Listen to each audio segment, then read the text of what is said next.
사무엘상 3장. 어린 사무엘은 성막에서 엘리 제사장을 도와 주를 섬기는 일을 했다. 당시에는 주께서 직접 사람에게 말씀을 전하는 일이나 환상 중에 나타나는 일이 무척 드물었다. 엘리는 눈이 어두워져서 거의 앞을 보지 못했다. 어느 날 밤 엘리는 늘 하던 대로 잠자리에 누워 있었다. 성소의 등불이 아직 꺼지지 않을 때였다. 사무엘은 하나님의 궤가 있는 성전 안에서 잠자리에 누워 있었다. 그때 주께서 사무엘을 부르셨다. 사무엘이 대답했다. 예, 제가 여기 있습니다. 사무엘은 엘리에게로 달려가서 말했다. 저를 부르셨습니까? 제가 여기 있습니다. 하지만 엘리는 이렇게 말했다. 나는 너를 부른 적이 없다. 다시 돌아가서 자도록 하여라. 사무엘은 돌아와서 자리에 누웠다. 주께서 다시 사무엘아 하고 부르셨다. 사무엘은 또다시 자리에서 일어나 엘리에게로 갔다. 저를 부르셨습니까? 제가 여기 있습니다. 엘리는 이번에도 아니다. 나는 너를 부른 적이 없다. 돌아가서 자거라. 하고 말했다. 사무엘은 아직까지 주를 체험하지 못한 상태였다. 이제껏 주의 말씀을 직접 들어본 적이 없었다. 주께서 세 번째로 사무엘을 부르셨다. 사무엘은 이번에도 자리에서 일어나 엘리에게로 갔다. 저를 부르셨습니까? 제가 여기 있습니다. 엘리는 그제야 주께서 사무엘을 부르고 계시다는 것을 알아차렸다. 그래서 엘리는 사무엘에게 말했다. 다시 가서 누워있거라. 그분이 다시 부르시거든 예 주님 당신의 종이 듣고 있습니다. 하고 대답하여라. 사무엘은 다시 자기 자리로 돌아가 누웠다. 그러자 주께서 찾아오시더니 그 자리에 서서 조금 전처럼 사무엘아 사무엘아 하고 부르셨다. 사무엘이 대답했다. 주님 말씀하십시오. 제가 듣고 있습니다. 주께서 사무엘에게 말씀하셨다.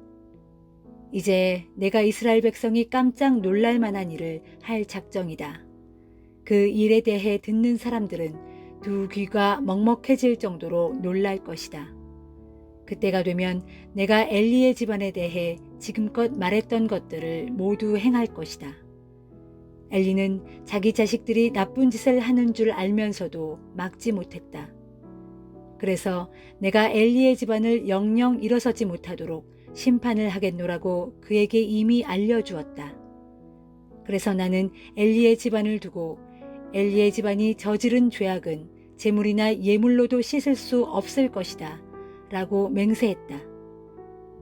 사무엘은 아침까지 누워있다가 성막 문을 열었다. 그는 엘리에게 자신이 본 환상을 말하기가 두려웠다. 하지만 엘리가 사무엘을 불렀다. 내 아들 사무엘아. 사무엘이 대답했다. 예, 제가 여기 있습니다. 엘리가 물었다. 주께서 내게 무슨 말씀을 하셨느냐? 아무것도 숨기지 말고 말하도록 하여라. 주께서 내게 하신 말씀 가운데서 하나라도 숨기면 하나님께서 내게 큰 벌을 내리실 것이다. 사무엘은 간밤에 있었던 일을 모두 숨김없이 말했다. 그러자 엘리가 말했다.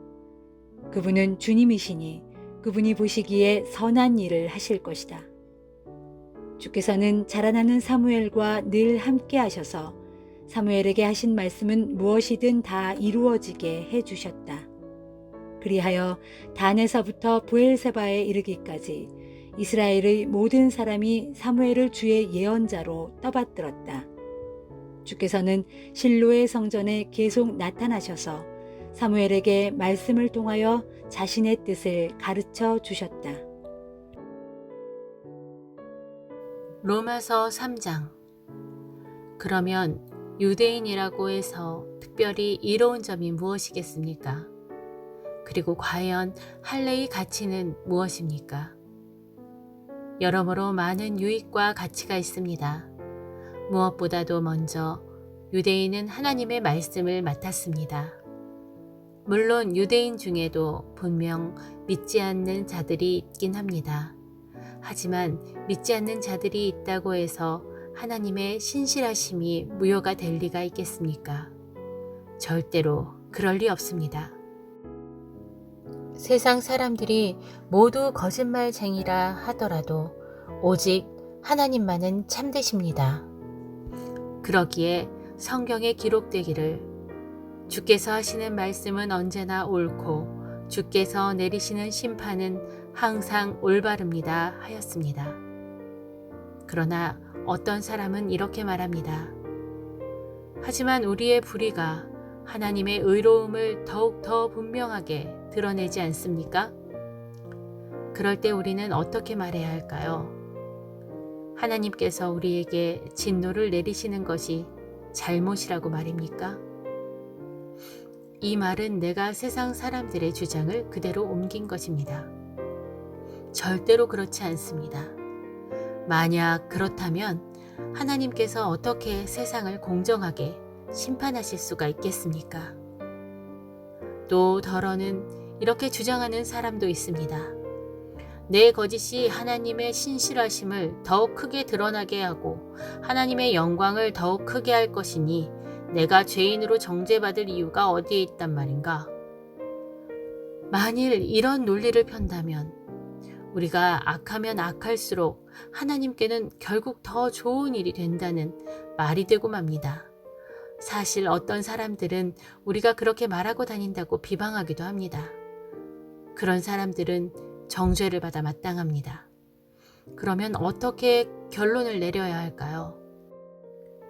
우리 유대인이 이방 사람들보다 더 낫다고 할 수 있을까요? 결코 그렇지 않습니다. 이미 지적한 대로 유대인이나 이방인이나 모두가 죄 아래에 있습니다. 이 사실은 성경에 기록된 말씀과 똑같습니다. 곧 의인은 아무도 없다. 한 사람도 없다. 깨닫는 사람도 없고 하나님을 찾는 사람도 없다.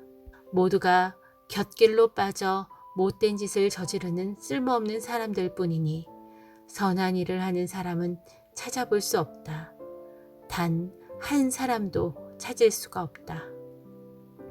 그들의 목구멍은 열린 무덤이고 그들의 혀는 사람을 속이는 연습만 한다. 그들의 입술에는 독사의 독이 있을 뿐이다. 그들의 입에는 저주와 독설이 가득 찼다. 그들의 발은 남의 피를 흘리게 하는 일에는 신속하게 움직이니 그들이 가는 길에는 불행과 파멸뿐이다. 그들은 평화의 길이라고는 도무지 모르는 사람들이다.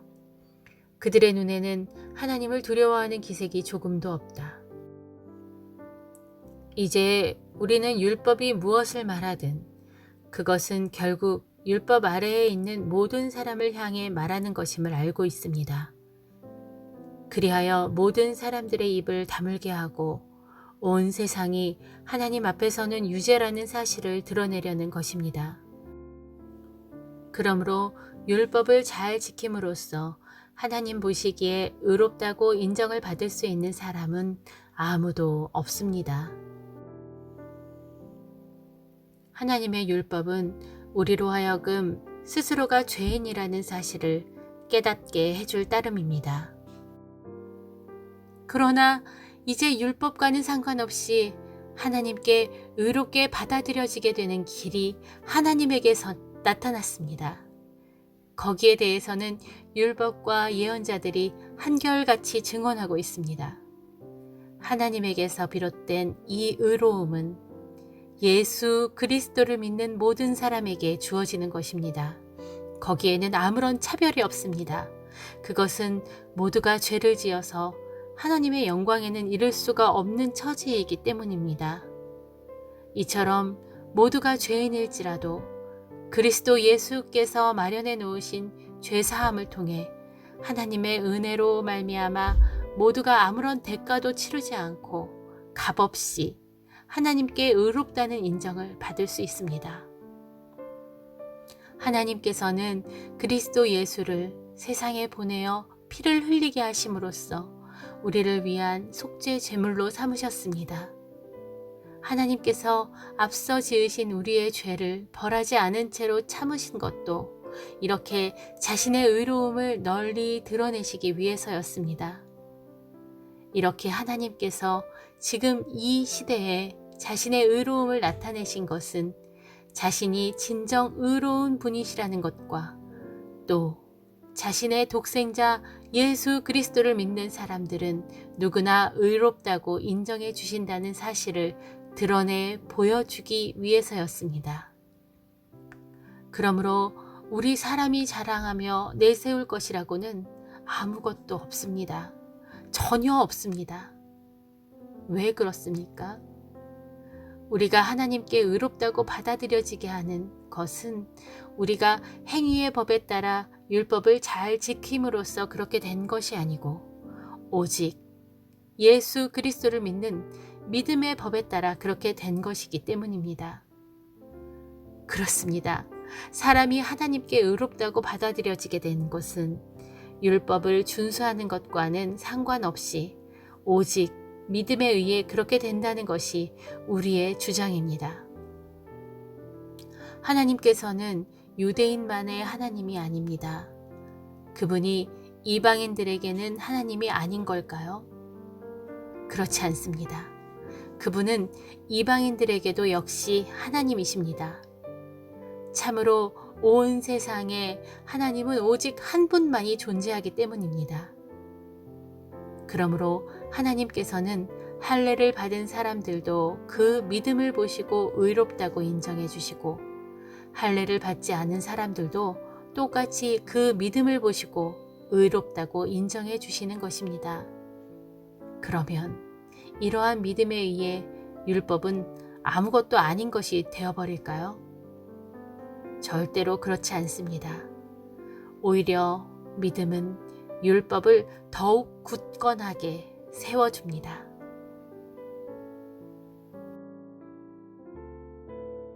예레미야 42장. 그때 유다의 모든 군대 지휘관들과 가레아의 아들 요하난과 호사야의 아들 여사냐를 비롯하여 백성들 중 가장 작은 자로부터 가장 큰 자에 이르기까지 모두가 다 몰려와서 예언자 예레미야에게 간곡히 부탁하였다. 예언자님은 우리의 간구를 들으시고 남아있는 이 모든 백성들을 위해서 예언자님의 하나님이신 주께 기도해 주십시오. 지금 예언자님이 보시는 바와 같이 예전에는 많았던 우리 백성이 이제는 이렇게 적은 수요만 남게 되었습니다.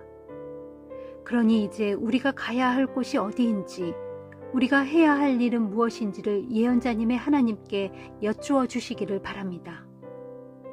예언자 예레미야가 그들에게 대답하였다. 잘 알겠소. 여러분들이 요청하신 대로 내가 여러분들의 하나님이신 주께 기도를 드리도록 하겠소. 그리고 주께서 대답해 주시는 것을 여러분들께 하나도 빠짐없이 그대로 다 전해드리도록 하겠소. 그러자 그들도 예레미야에게 약속하였다. 고맙습니다. 우리도 예언자님의 하나님이신 주께서 예언자님에게 이르시는 모든 말씀에 순종하여 그대로 따를 것입니다. 이 일에 있어 주님은 우리 사이에 진실하시고 신실하신 증인이 되십니다.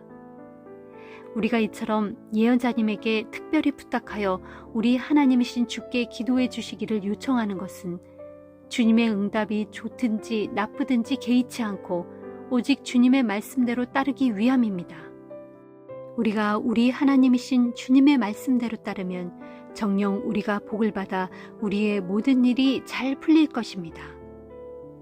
그로부터 10일 후 주의 말씀이 예레미야에게 내렸다.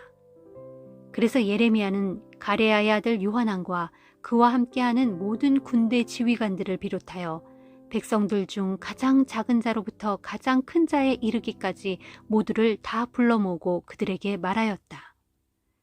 앞서 여러분들은 나를 찾아와 여러분의 절박한 문제에 대해 이스라엘의 하나님이신 주께 여쭈어 달라고 내게 부탁하였소. 이제 주께서 여러분에게 대답하신 말씀을 잘 들으시오.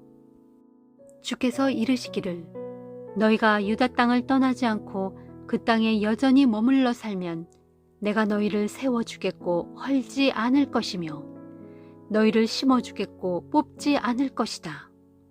그것은 내가 너희에게 재앙에 대하여 내 뜻을 돌이켰기 때문이다. 나 주가 말한다. 너희가 지금 바빌로니아 왕의 보복을 두려워하고 있으나 그를 두려워하지 마라. 내가 너희와 함께하여 너희를 구원할 것이니 내가 그의 손에서 너희를 반드시 구해줄 것이다. 그러니 너희는 그를 두려워하지 말고 유다 땅에 머물러라. 내가 정녕 너희를 불쌍히 여겨 너희에게 자비를 베풀어 주리니 바빌로니아 왕으로도 역시 너희를 불쌍히 여기게 하여 너희 모두를 너희 고향 땅으로 돌려보내게 할 것이다 하셨습니다. 그런데도 만일 여러분이 여러분의 하나님이신 주의 말씀을 따르지 않고 여러분의 고집을 피우며 말하기를 우리는 이 불안한 땅에 계속 머물러 살 수 없다 하면서 또 말하기를 차라리 우리는 더 이상 전쟁을 겪지도 않고 전쟁의 나팔 소리도 들리지 않으며 먹을 양식도 떨어질 염려가 없는 이집트 땅으로 반드시 이주하고 말 것이다 한다면 기필코 일이 잘못되고 말 것이요. 그러므로 유다 땅에 남아있는 사람들이여 이제 여러분에게 이르시는 주님의 말씀에 귀를 기울이십시오. 전능하신 만군의 주 이스라엘의 하나님께서 말씀하시기를 만일 너희가 이집트로 내려가서 그 땅에 정착하기를 끝까지 고집한다면 너희가 그토록 두려워하는 전쟁의 칼이 이집트 땅까지 너희를 속히 뒤따라가서 너희에게 들이닥칠 것이고 너희가 그토록 무서워하는 흉년의 굶주림이 이집트 땅까지 급히 너희를 뒤쫓아가서 너희를 덮칠 것이니 너희가 결국 그 땅에서 죽고 말 것이다. 그렇다. 이집트로 내려가서 그 땅에 정착해 살겠다고 고집을 피우는 사람들은 모두 칼과 기근과 전염병으로 거기서 죽게 될 것이다. 내가 그들에게 재앙을 내릴 때에 그 재앙에서 벗어나 살아남을 자가 아무도 없을 것이다 하셨습니다. 전능하신 만군의 주 이스라엘의 하나님께서 여러분에게 또 말씀하시기를 만일 너희가 내 말을 거역하고 끝내 이집트로 도피하면 앞서 나의 진노와 분노가 예루살렘 주민들에게 퍼부어졌듯 이제 내가 나의 진노와 분노를 너희 위에 쏟아부을 것이다. 그렇게 되면 너희가 온 세상 가운데 역겨움과 경악과 저주와 비웃음의 대상이 될 것이고 너희는 다시는 이 땅을 보지 못하고 이방 땅에서 죽고 말 것이다 하셨습니다. 그러므로 유다 땅에 남은 사람들이여 이처럼 주께서는 여러분의 일로 내게 말씀하시기를 너희는 이집트로 내려가지 말라 하셨고 그래서 오늘날 나도 여러분이 이집트로 내려가서는 안 된다고 엄히 경고하고 있다는 사실을 분명히 아시기를 바랍니다. 앞서 여러분은 나를 여러분의 하나님이신 주께로 보내면서 우리를 위하여 우리의 하나님께 우리의 갈 길에 대해 기도해 주시고 우리 하나님이신 주께서 말씀하시는 대로 우리에게 전부 알려주십시오. 그러면 주님의 응답이 우리에게 좋든지 나쁘든지 개의치 않고 주님의 말씀대로 다 행하겠습니다 하고 분명히 약속했습니다. 그런데 여러분은 여러분의 마음을 속이고 그 약속을 거짓으로 한 것입니까? 오늘날 나는 여러분의 하나님이신 주께서 내게 일러주시는 모든 말씀을 여러분에게 하나도 빠짐없이 그대로 전부 말해주었지만 여러분은 스스로 약속을 깨뜨리고 주의 말씀에 도무지 순종하지 않았습니다. 그러므로 이제 여러분은 분명히 알아두십시오. 여러분이 내려가서 정착해 살려는 그곳 이집트 땅에서 여러분은 전쟁의 칼과 흉년의 굶주림과 독한 전염병으로 결국 죽고 말 것입니다. 시편 17편. 주여 나의 의로움을 변호해 주소서. 나의 부르짖는 소리를 들어주소서. 거짓없이 드리는 나의 신실한 기도를 들어주소서.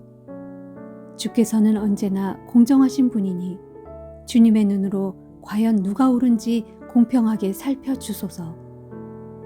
주께서는 나의 이 마음 자세히 살펴보셨고 심지어 밤에도 나를 찾아와 샅샅이 조사하셨습니다. 나를 여러모로 시험하셨지만 주께서는 내게서 아무 허물도 찾지 못하셨습니다. 진실로 나는 주 앞에서 내 입술로 죄를 짓지 않겠노라고 결심했기 때문입니다. 주여, 다른 사람들이야 어떠하든 나는 주께서 하신 말씀을 굳게 지키고 폭력을 일삼는 악한 자들의 길을 걷지 않았습니다. 주께서 가라고 하시는 그 길만 줄곧 따라갔기에 내가 여태 곁길로 벗어난 적이 없습니다. 오 하나님, 내가 이제 주를 부르니 내게 응답해 주소서. 주께 아뢰는 내 말에 귀 기울여 주소서. 주께서는 주님을 믿고 의지하는 자를 반드시 구해 주시는 분이시니 오 주여, 주님의 오른손으로 놀라운 사랑을 내게 베풀어 주셔서 나를 치려는 모든 대적들에게서 나를 건져 주소서. 나를 주의 눈동자처럼 지켜주시고 나를 주의 날개 그늘 아래 숨겨주셔서 나를 억누르고 공격하는 악한 자들의 손에서 나를 에워싸고 죽이려고 하는 원수들에게서 나를 지켜주소서. 저들의 양심은 두터운 기름기가 번드르르 끼어 둔해졌고 저들의 입술은 교만하여 자만심에 가득 찬 말만 잔뜩 짓거립니다. 저들은 내가 가는 길을 바짝 뒤쫓아와서 나를 빙 둘러 에워싼 채 나를 땅에 고꾸라뜨릴 기회만을 계속 엿보고 있습니다. 마치 삽시간에 먹이를 움켜쥐려는 굶주린 사자처럼 이 몸을 찢으려 하고 으슥한 곳에 웅크린 채 숨어있는 젊은 사자처럼 나를 덮칠 기회만 노리고 있습니다. 오 주여, 일어나소서. 저들을 대적하여 단숨에 때려 눕히소서. 단칼에 그들을 베어 넘어뜨려 이 몸을 대적들의 소나귀에서 구해주소서. 주여, 이 세상을 살면서 제 마음대로 누릴 것을 다 누리면서 멋대로 사는 악한 저들에게서 나를 구해주소서. 저들은 주께서 쌓아두신 재물로 자기 배만 잔뜩 채운 뒤 쓰고 남은 재산을 제 자식들에게 풍족하게 물려주고 그래도 남아서 제 자식들의 자식들에게까지 물려주는 자들입니다. 그렇지만 이 몸은 의롭게 살면서 떳떳하게 주만 바라보며 살아갈 것입니다. 잠에서 깨어나 주님의 모습을 보는 것만으로도 나는 만족하면서 살아갈 것입니다.